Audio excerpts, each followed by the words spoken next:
Testing, testing. That's good.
Hello. Hello. Good evening. Thank you.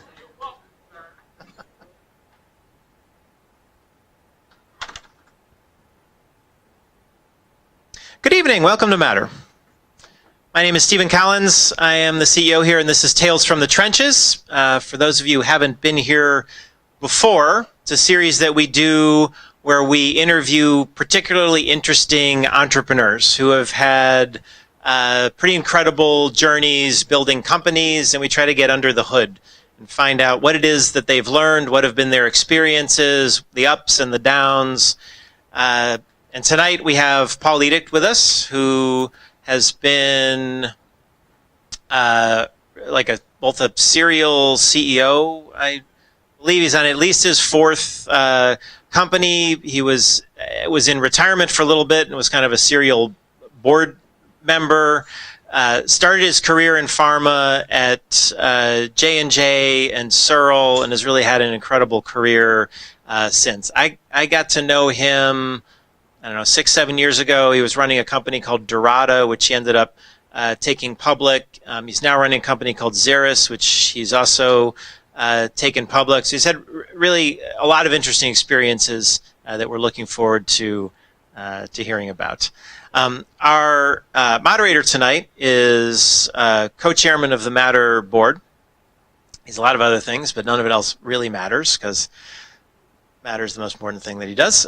So Jeff Aronin, his day job, he's the CEO of Paragon Biosciences, and really has been, since we first started conceptualizing Matter 5-6 years ago, he was really the chair of the project and founded this place, and so it's been a pleasure working with him for all of these years creating this place. He's one of the most successful pharma and biotech entrepreneurs, certainly in the Midwest, if not the country. And again, currently the CEO of Paragon Biosciences, which has a number of companies in a number of different verticals. So, questions. So when you have questions, we're using an iPad system, so go to matter.socialqa.com. You can ask your questions. Jeff will weave it in. For those of you who are watching via live stream, questions work the same way. So please participate. Please ask your questions via that system. And with that, I will turn it over to Jeff to kick it off. Thank you. Thank you, Steve. Can everybody hear me? Is that on? No. All right. I'll take the mic. And let me know when it's ready. Okay. Hi, everybody.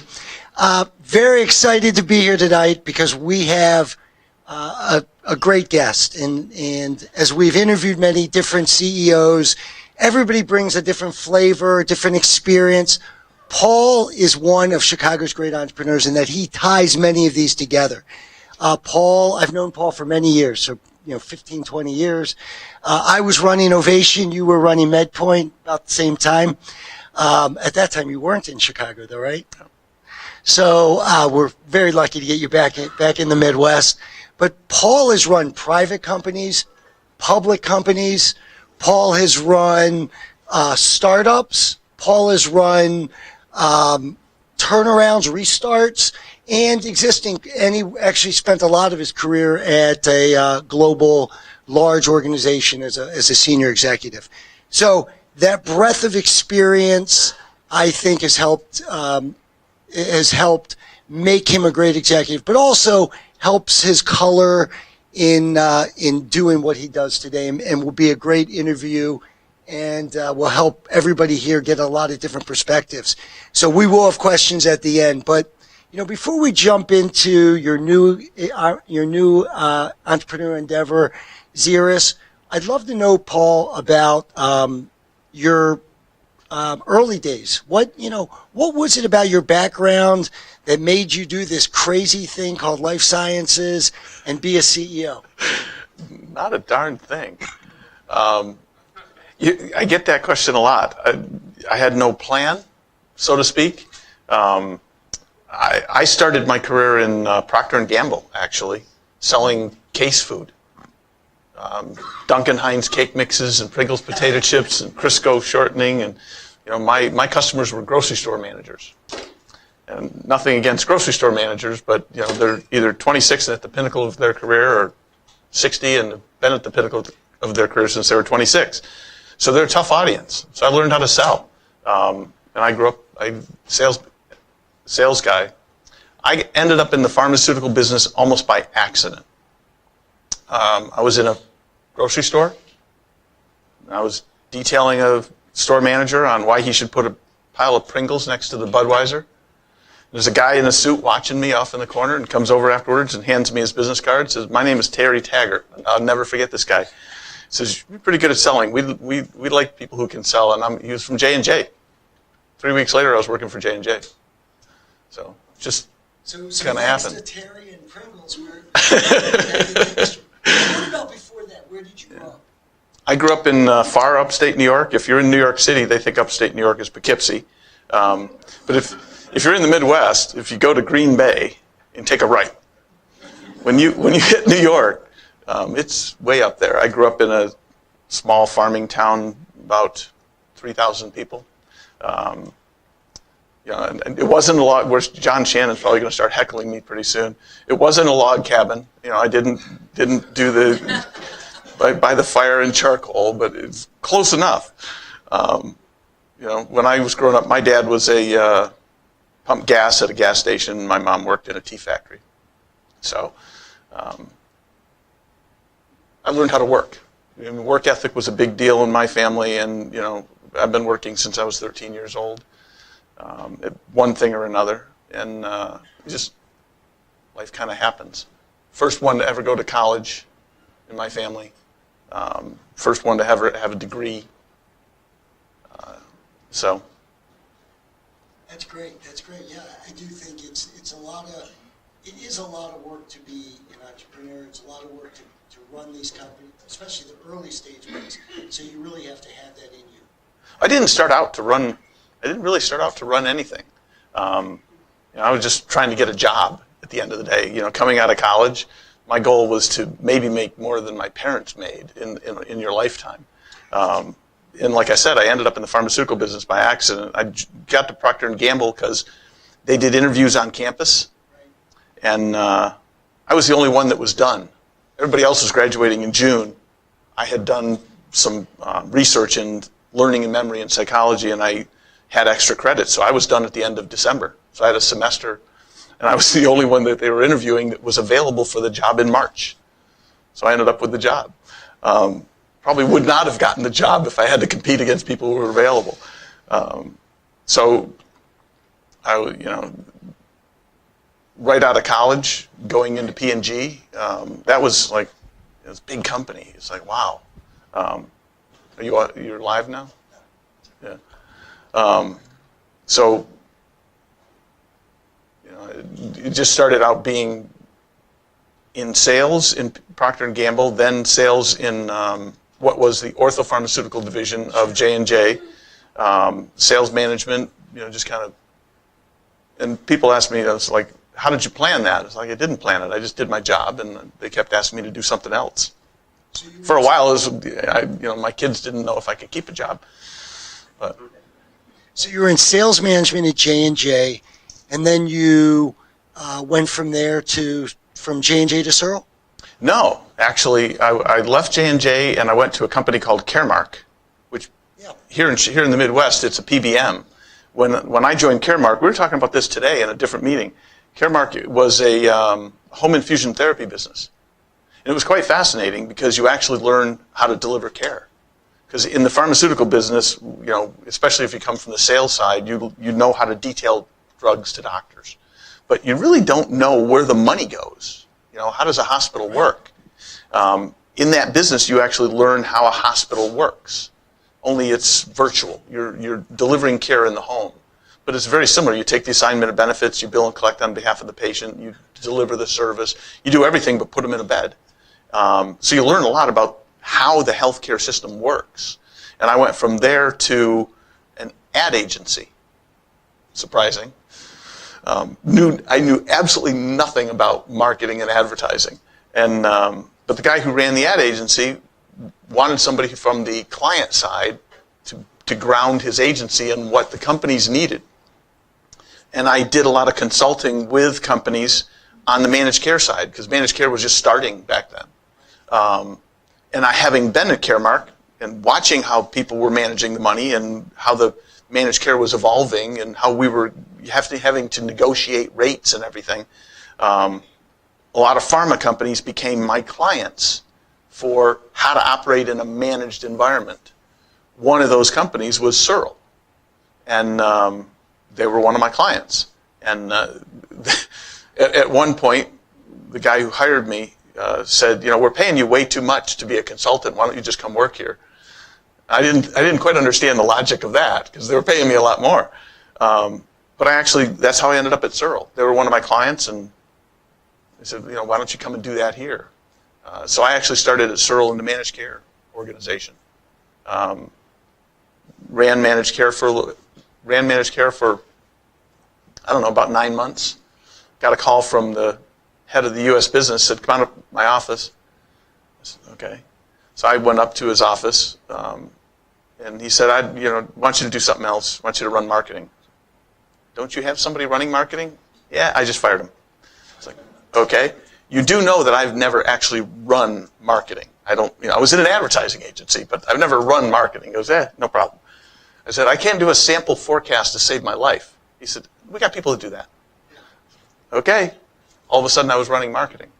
And we had a couple of good years. That was back in the Ambien and Daypro days. And a couple of years later, my boss and the CEO of the company, if you know Dick DeShutter, Sure. called me in and said, we'd like you to do something else in the company. I said, what did I do?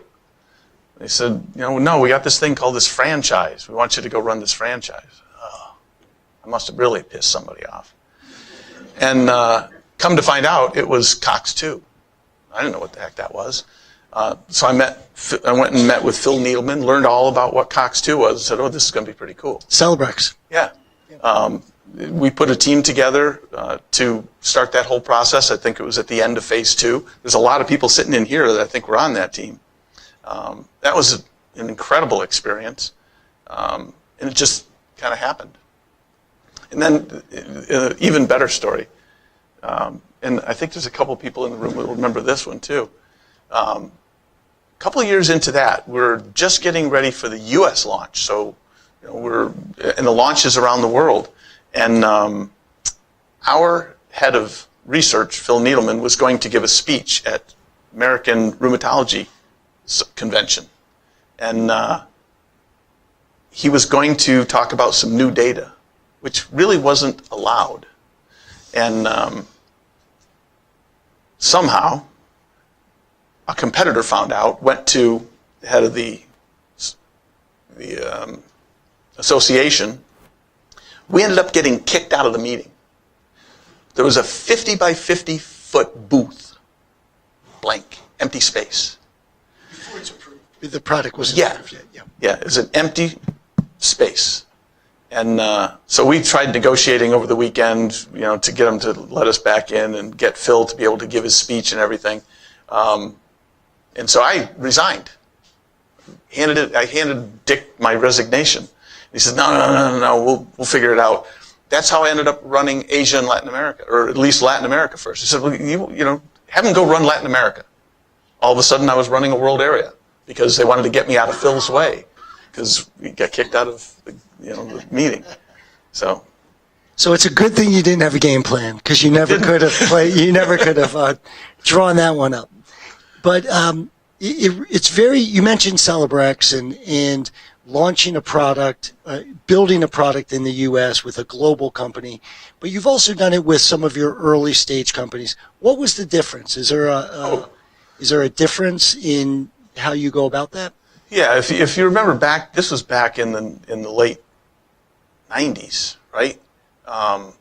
International wasn't the international that it is today. It was a series of fiefdoms. I mean, every country was its own business, and they wanted to do it their own way, and Europe wanted to do it their way, and when we got together, we put a team of about a dozen people, 16 people, and we said, look, we're going to do this one way around the world. Oh, that didn't go over too well. That didn't go over well at all. They're like, no, we're Europe. We're going to do it our way. And so we had to convince them that one global brand was the way to go. That was a long, laborious process. But one of the things we did is we got from, 8 or 10 of the key countries, we got somebody dedicated to the team that when they went back to that part of the world, they implemented what we built. And it worked. It worked. In smaller companies, it's a lot easier, to a degree. You have, people have their own experiences. They've been at different companies. They've done it a certain way. Orienting people to whatever company it is, you're going to do it your way. That's always a challenge. So we're doing that right now. We're 6 weeks away from our PDUFA date with our first drug in the current company, and we're building all that right now. You're going to launch it internationally? No, just in the U.S. first. We just finished a clinical study. We just finished, sort of finished, not quite finished. The clinical study in Europe to get market access in Europe. That'll be a year and a half or two from now. Great. So you took all this global experience working for a large company, and then you decided at some point, okay, I want to apply this now to a startup. So you and some members of your team decided to start Durata. Or you went to MedPoint. Yeah, MedPoint was first. I actually left. So when Searle Monsanto merged with Pharmacia and Upjohn to create Pharmacia. Right. Not a lot of people from the Midwest wanted to be in New Jersey. I was running a world area. I didn't have to actually live in New Jersey, so I stayed with Pharmacia, and I ran Asia and Latin America and Pharmacia. That was a very, very long year. You have to integrate two big companies, 2 offices in every country, two of everything. You had to turn it into one of everything. So it was a very long year. It was the year that I didn't see winter. I was out of the country that much.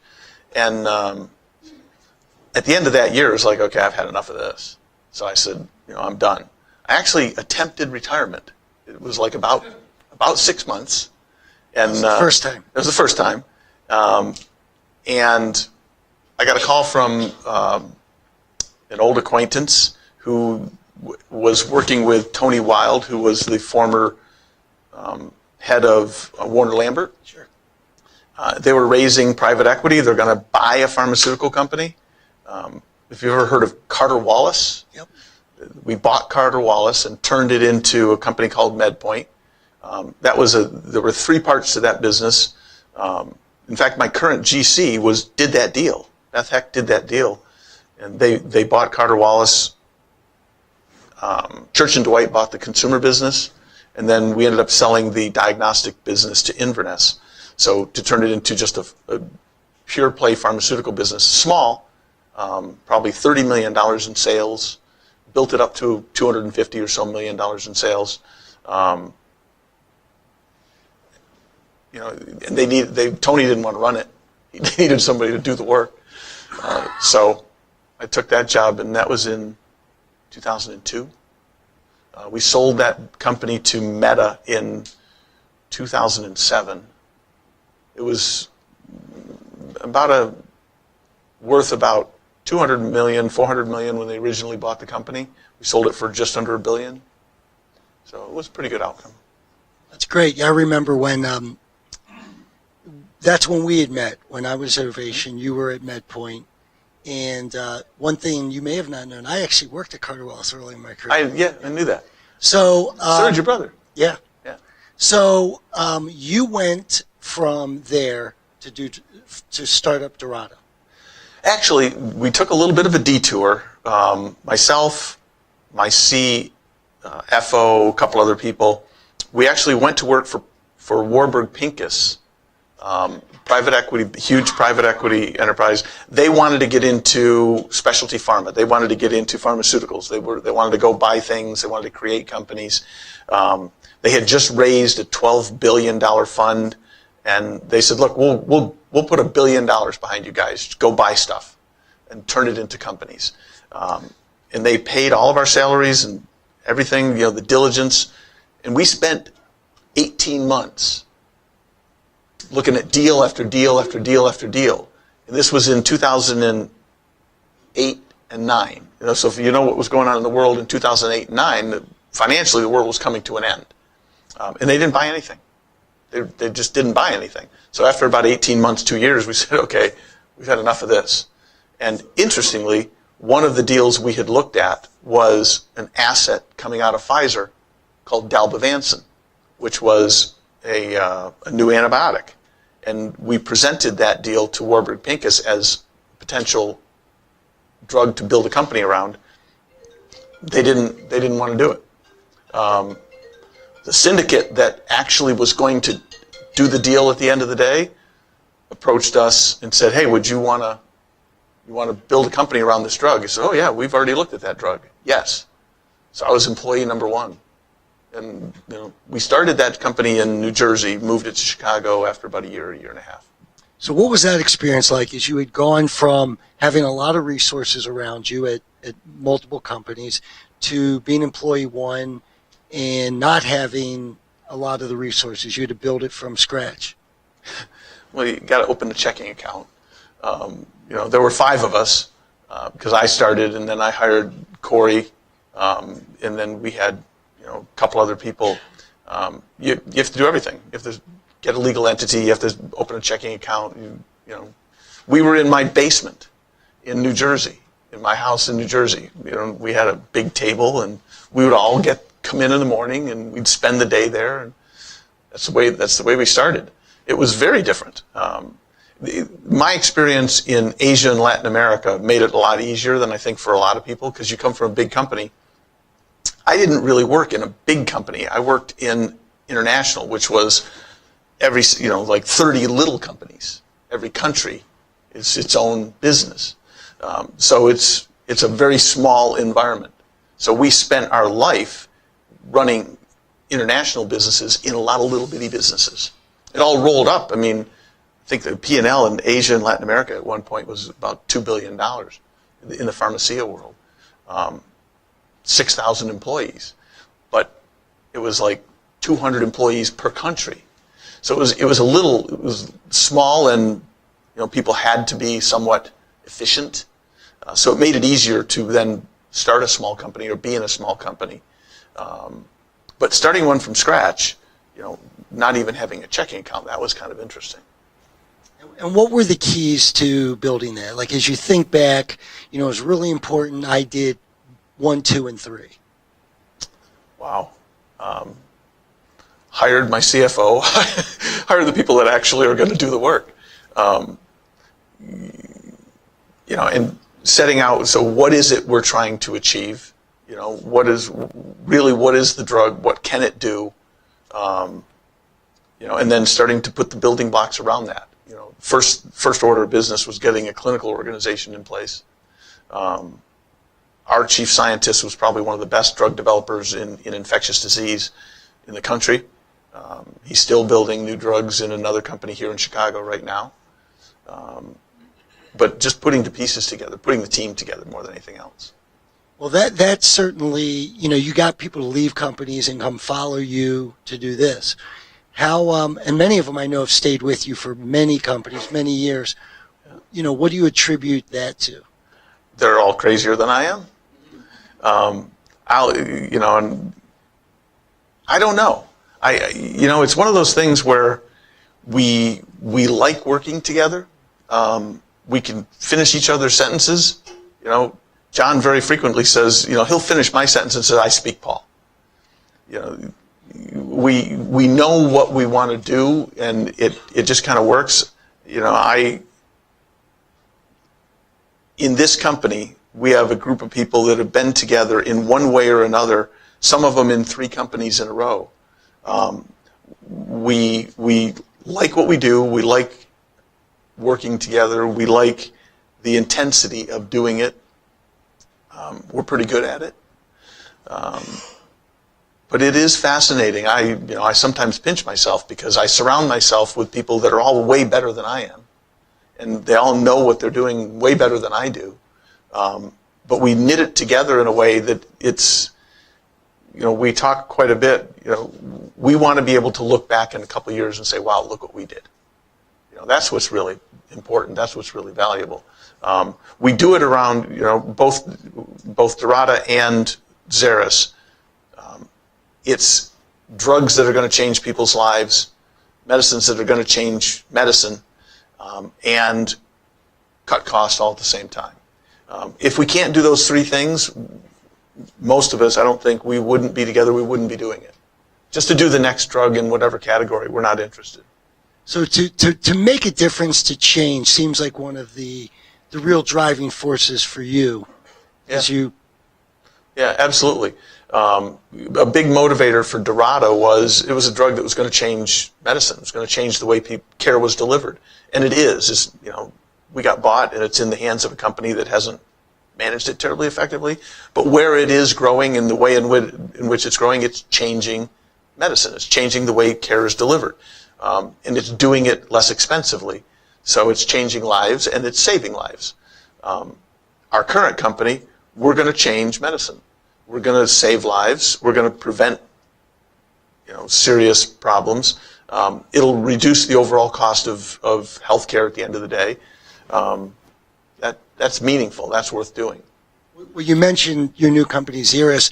It's in an area, my wife has juvenile diabetes. One of the reasons I went into rare diseases. And so the product that you're developing, I know a lot about because it's a glucagon. I may be one of the few people that's used it when it was needed. So I know about the challenges with the existing glucagon, where you have to load it up, and then inject it. So maybe talk about the new innovation and how. Yeah. So our current company, I was retired again for the third time. It still didn't stick. They approached me about this company, and they said, look, there's a little technology company. It's in Austin, Texas, and just want you to take a look at it. I'm like, nah, I don't. But, as a favor to one of the investors, I said, okay, I'll go take a look at this.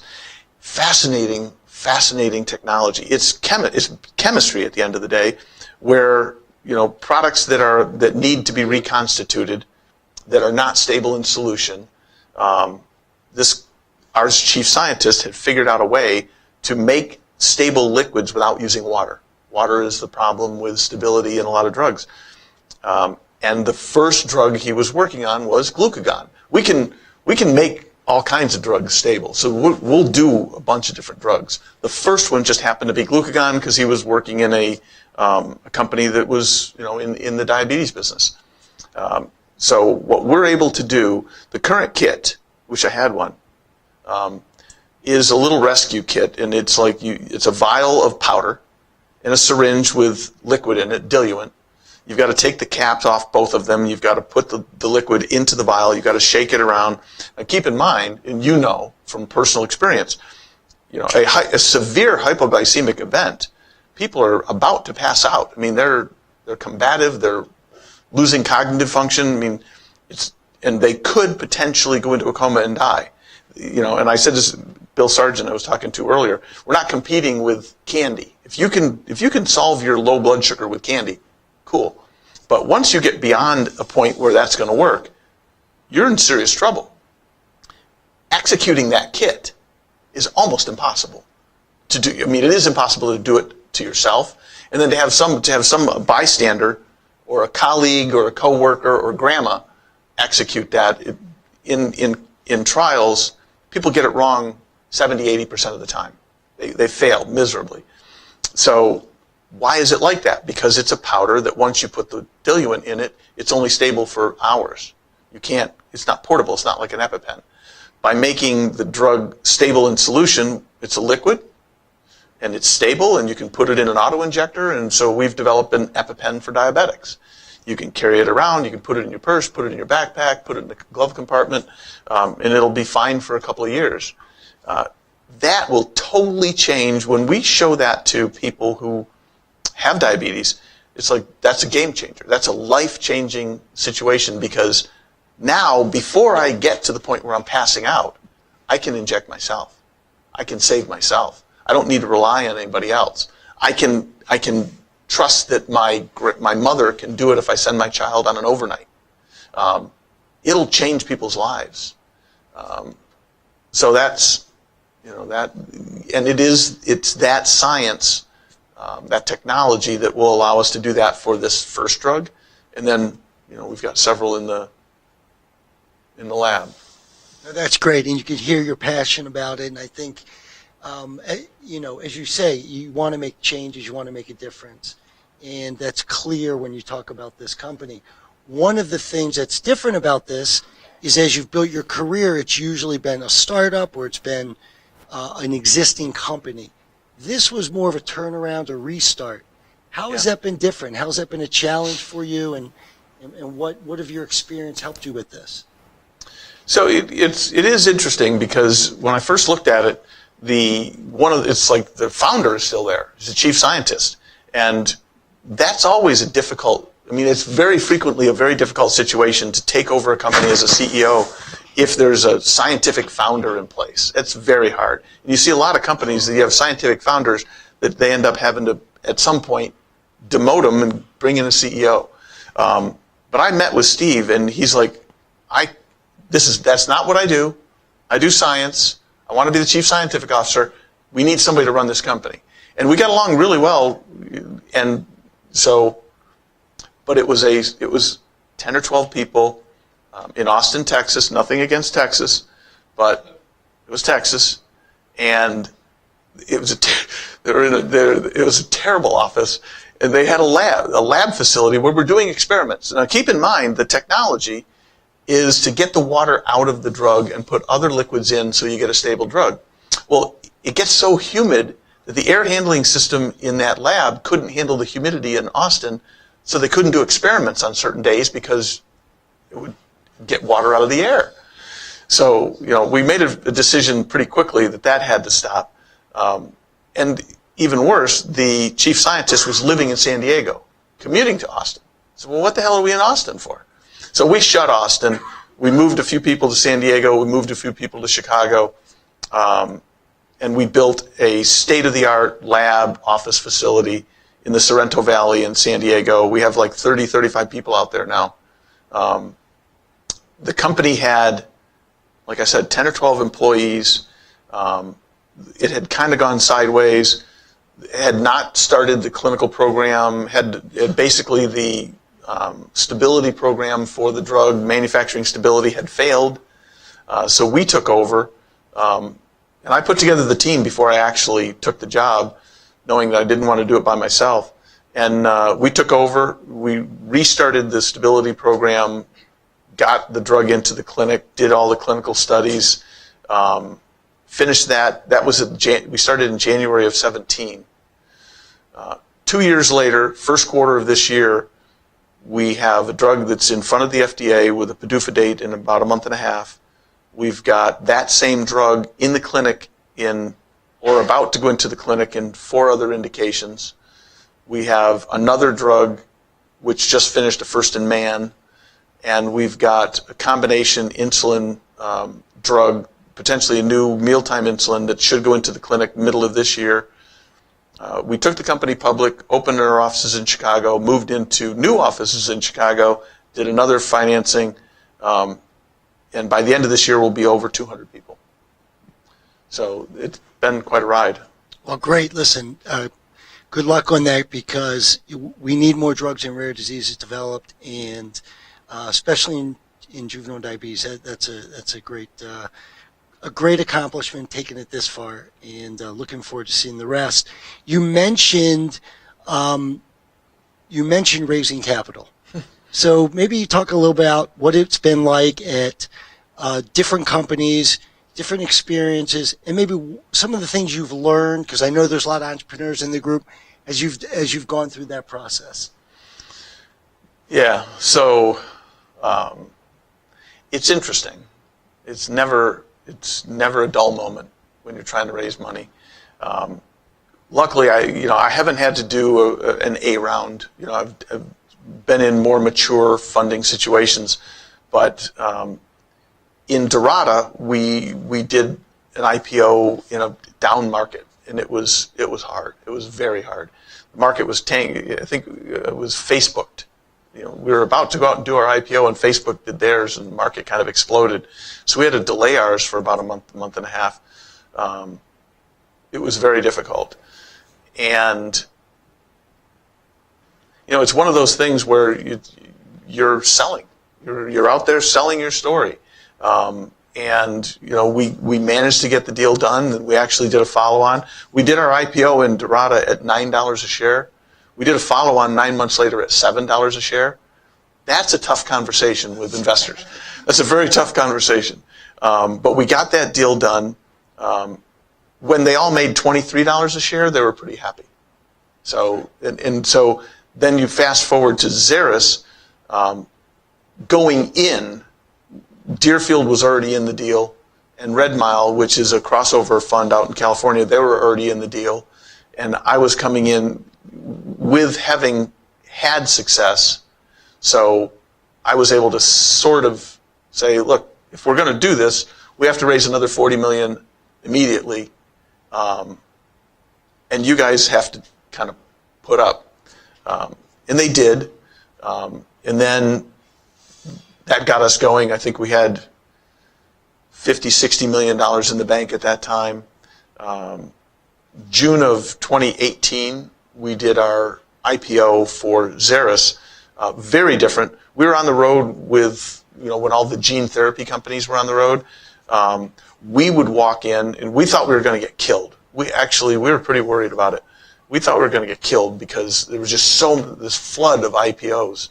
And it's a lot less sexy than the gene therapies at the time. Yeah, but the thing that was fascinating about it is we would walk into investor after investor after investor, and they would say, oh, thank God you're not another gene therapy company.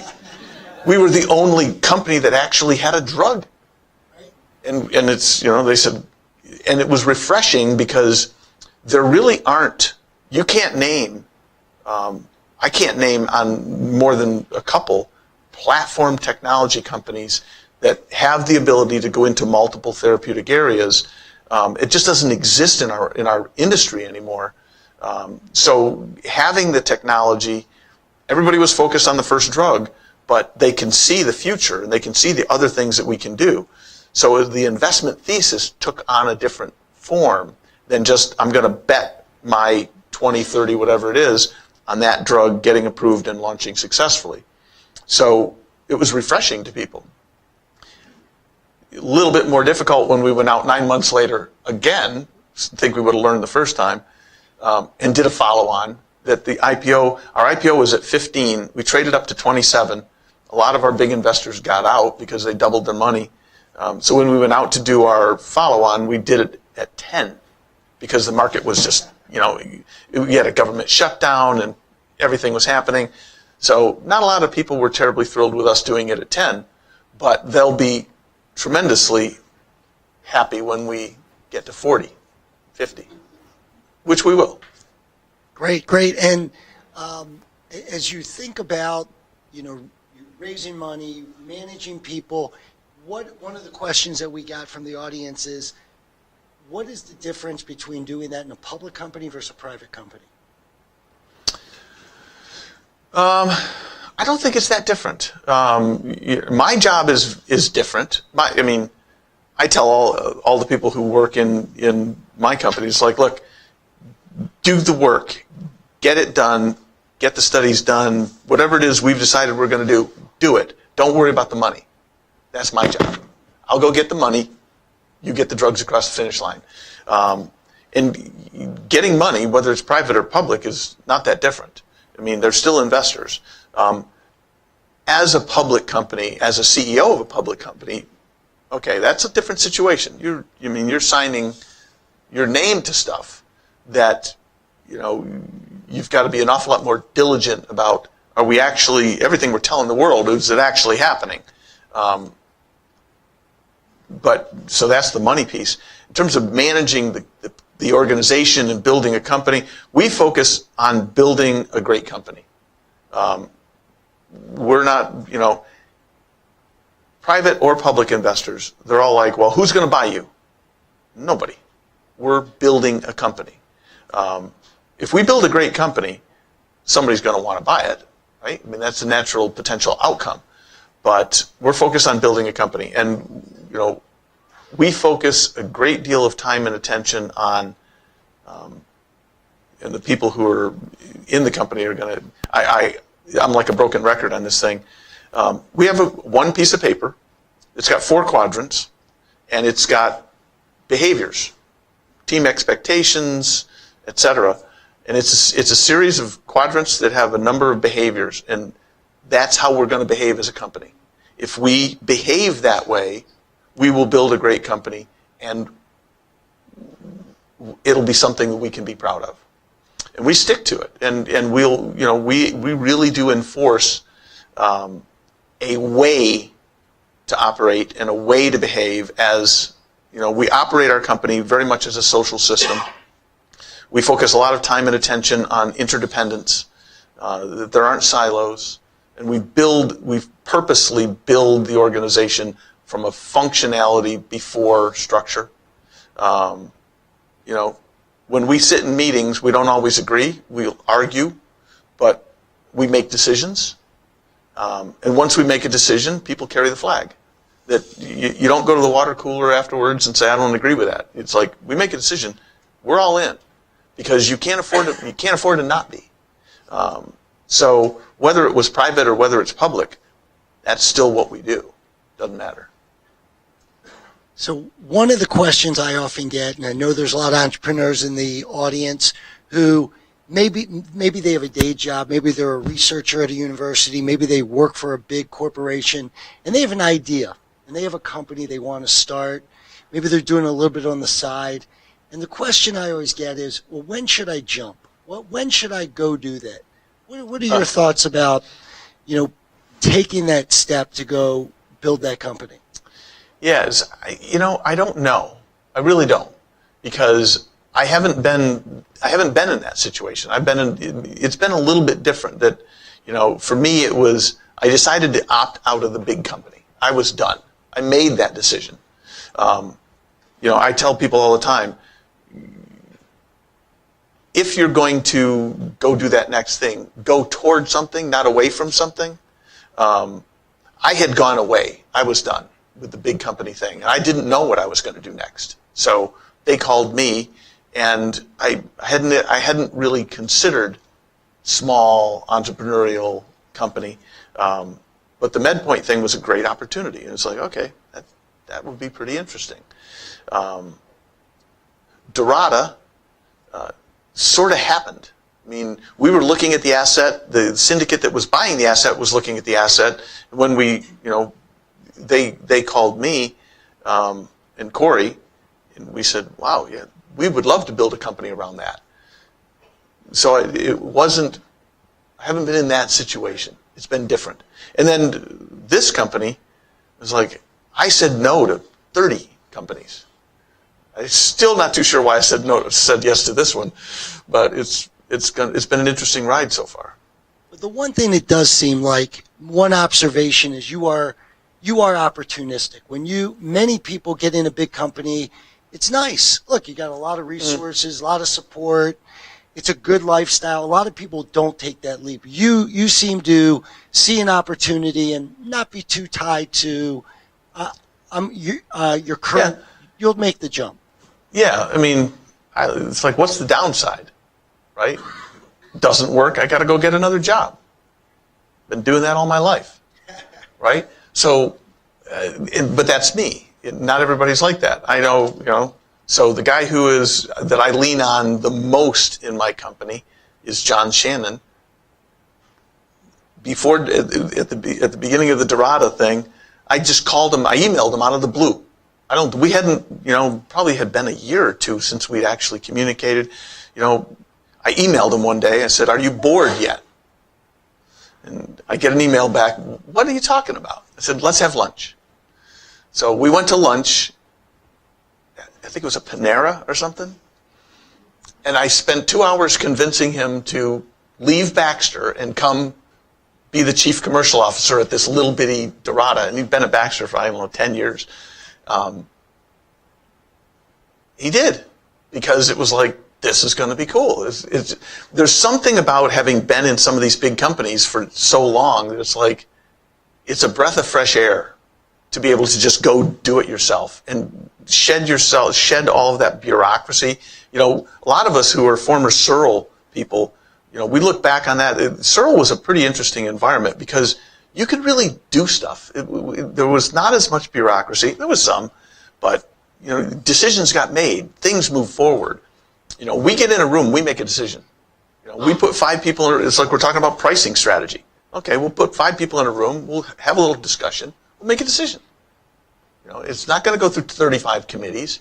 And there's a, you know, name the people who are in our company. They want to be in that environment where what you do matters, and you're going to make the decisions, and you're going to build something you can be proud of.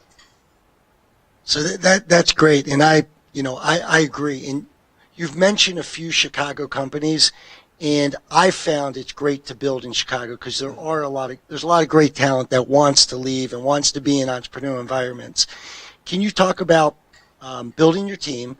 And also, one of the questions we have here is, have you done research and development in Chicago? So the answer to the second one is no.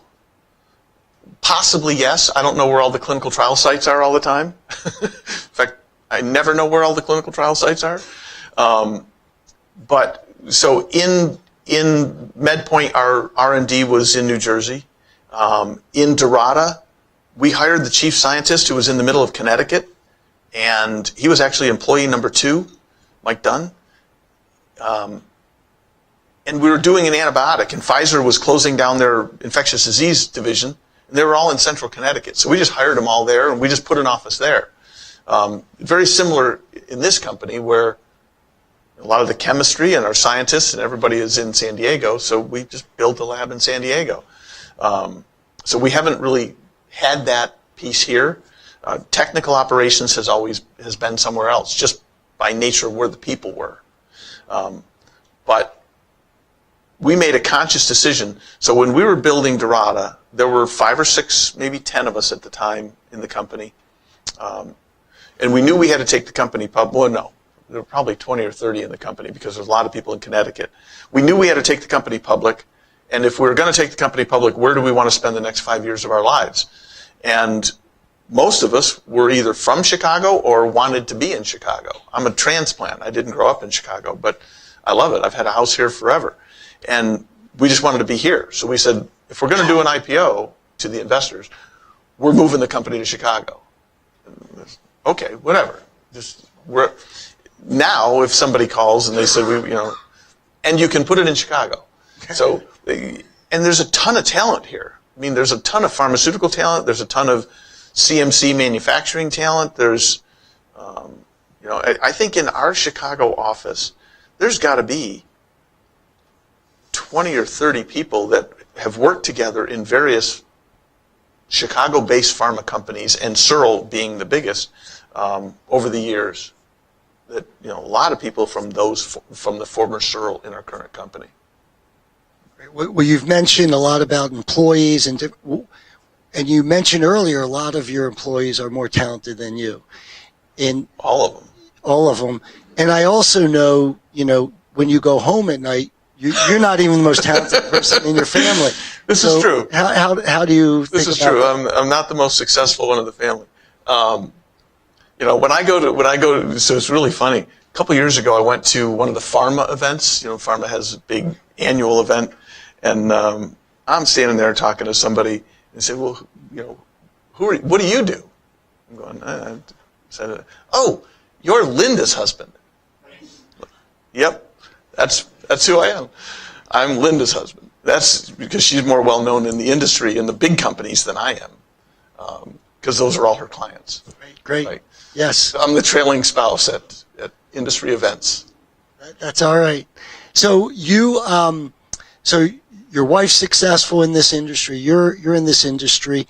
What advice do you give to entrepreneurs who are building their company, who are thinking, who are maybe doing it or thinking about doing it?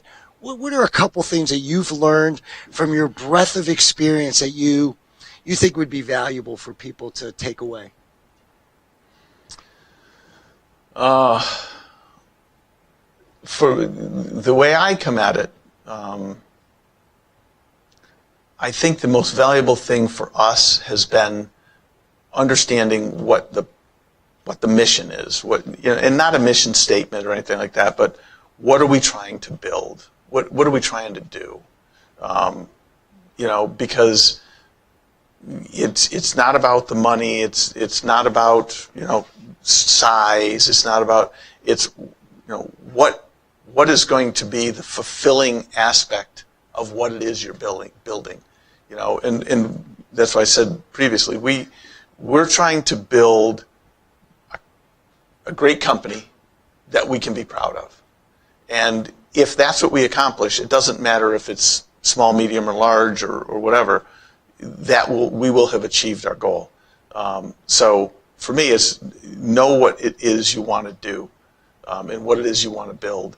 And clearly surround yourself with people who are expert at what they do.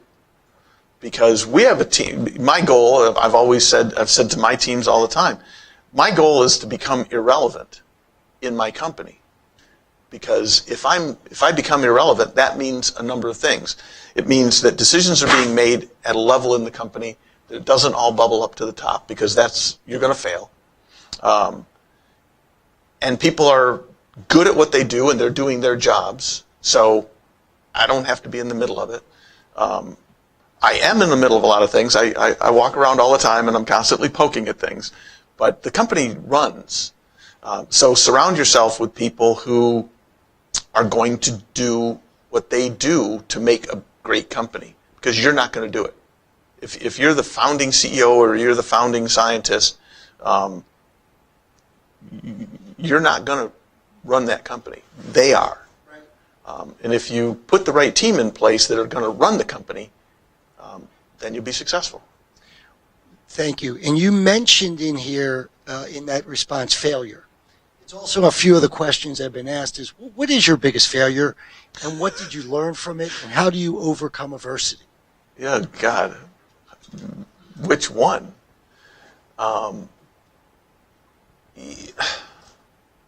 It's interesting.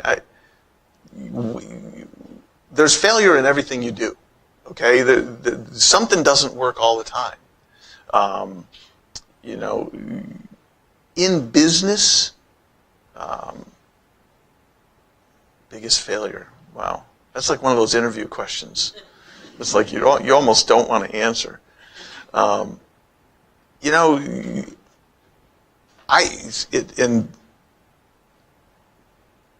if I go back to, my J&J days, I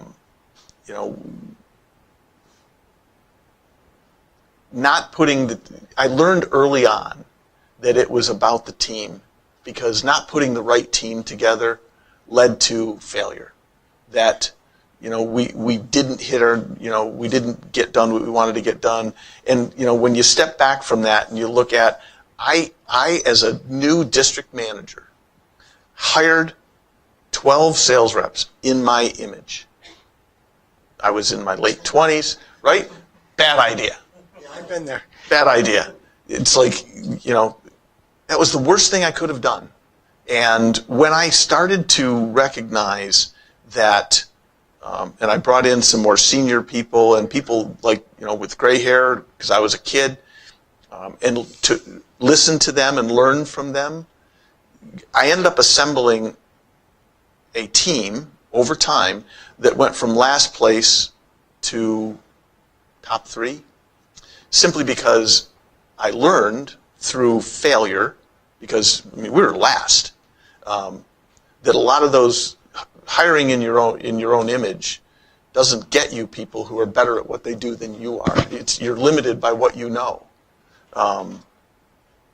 But putting the right kind of team together, it was like a rocket ship took off.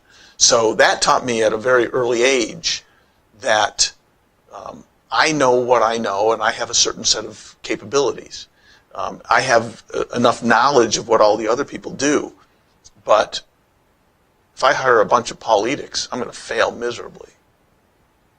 And I've been there, done that. So tough lesson. Right. I think you also said, throughout the night, there were things that happened, such as, you had a doctor promote off-label or about to. You had, a lot of little things. Stock price went down. You had to raise. So you see a lot of difficult times that you just had to fight through. That you may not. They may have been obstacles that were very difficult, but you didn't see them as failures. You worked through them, and I think that's just part of what you have to do as a leader. Well, even our current company, there's things that happen that you look at it on the surface and you go, okay, that's a problem. That's okay. What are we going to do about that? But when you really take a step back and you kind of flip it around and you look at it and say, what's the opportunity there? And, we've had some things happen even in the current company that you look at and you go, okay, well, what if we looked at it this way? That just provided us with an opportunity.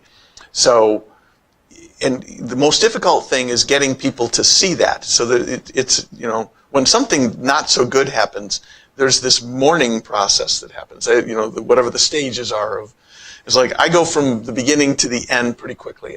Right.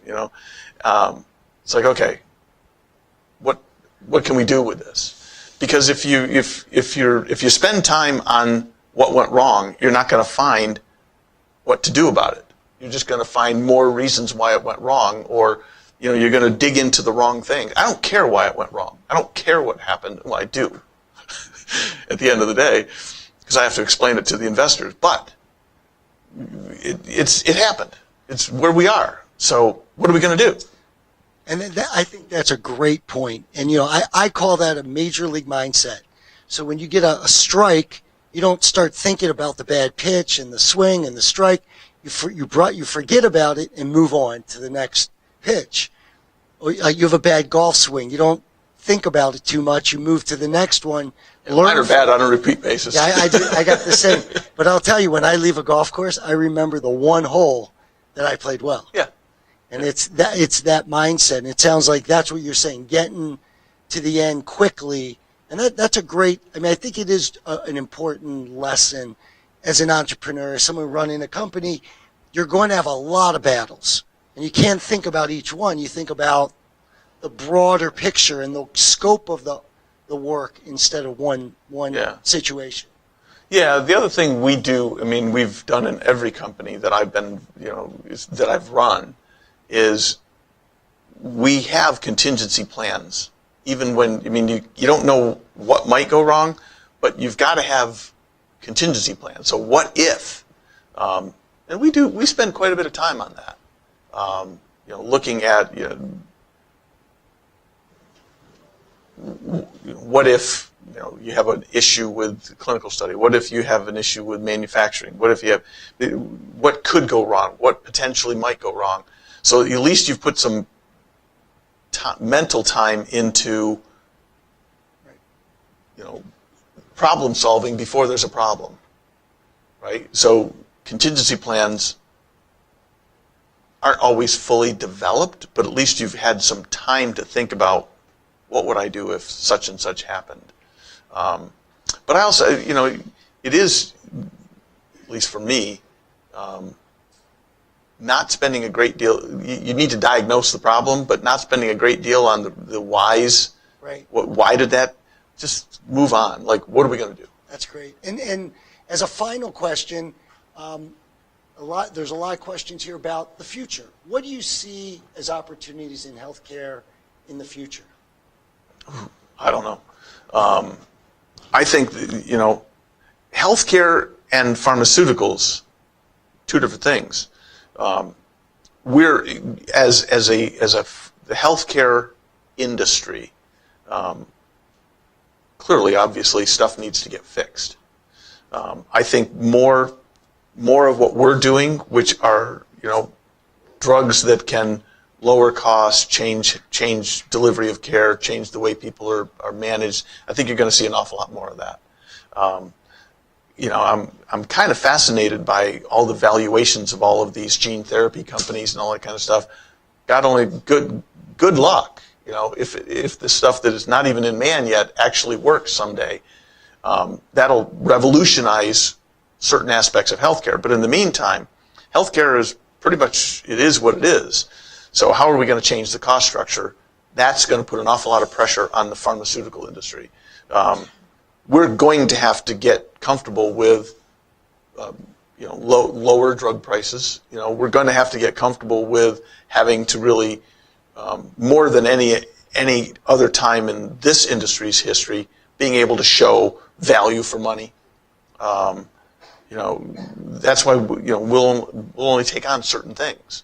But I think the industry we haven't even seen the beginning of the whole price conversation. I do think there's going to be some pretty massive change in how the money is managed. I think there's a coming change with PBMs. I think that's got momentum, and that has a lot of political momentum as well. That's going to change the whole rebate structure, the discounting. That's going to change, and you can see the writing on the wall as far as that. I was in Washington a couple weeks ago. It's just everybody's topic of conversation. So there's finally some momentum behind some of those things. I think that's going to cause some massive change. And from a drug perspective, I think it's fascinating. Everybody's, kind of trenching into, like, primary care has almost disappeared in terms of the kinds of drugs people are developing. Sooner or later, there's going to be kind of a cyclic change in that. People are going to get back to, big primary care drugs. That's just a matter of time, in my opinion. Great. Thank you, Paul. Appreciate you being here. Thank you. Thank you all for being here.